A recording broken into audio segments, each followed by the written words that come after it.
In Mahapatra's form today, let us explore a little about an interesting concept called contrast. Have you experienced when you come out of a AC room, how you feel at the outside if sun is shining bright? Or how it feels when you come from a very dark underground parking lot to a bright sunshine. In all this situation, your experience is called the contrast.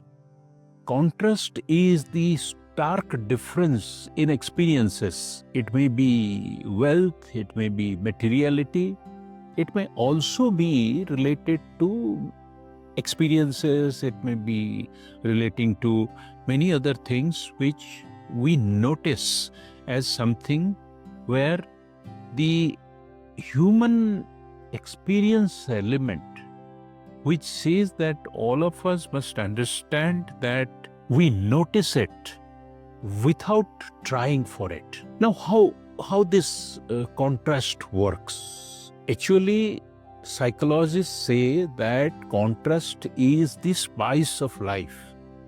If there is no contrast, if you have not experienced poverty, your experience of wealth will be not as exciting as somebody who has experienced poverty. If you have not experienced hard work, as the famous poet said, if you toil hard in going up the hill, going down the hill will be a great pleasure.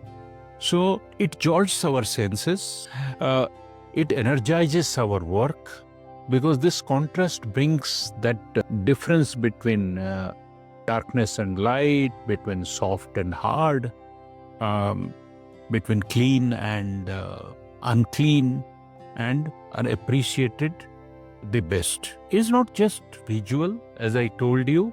Do you remember that you hear a piece of music, just before the end of it, the musician gives that brief pause. And when he brings the climax becomes much more enjoyable with that contrast, because that silence suddenly enhances the experiences, that we are anticipating something, and that anticipation of a change, anticipation of a contrast always makes it much better. So this interest and engagement, which is so central to contrast, is effectively used by management scientists and leaders. The routine predictability, especially when we are managing a millennial generation and a technically disrupted world which is rapidly transforming itself in nanocycles, we must understand that contrast is the key in understanding human behavior and providing for it.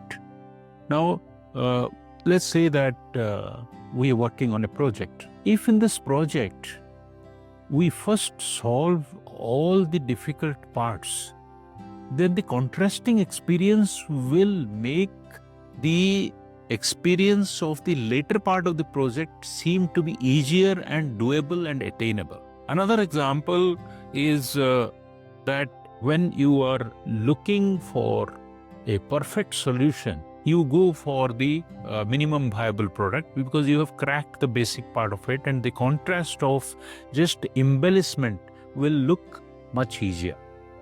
So my advice to all of you will be that look for contrasting as a tool to improve your user experience, improve your team leadership skills, and many times when you have a tough talk right at the beginning, negotiations often become very easy.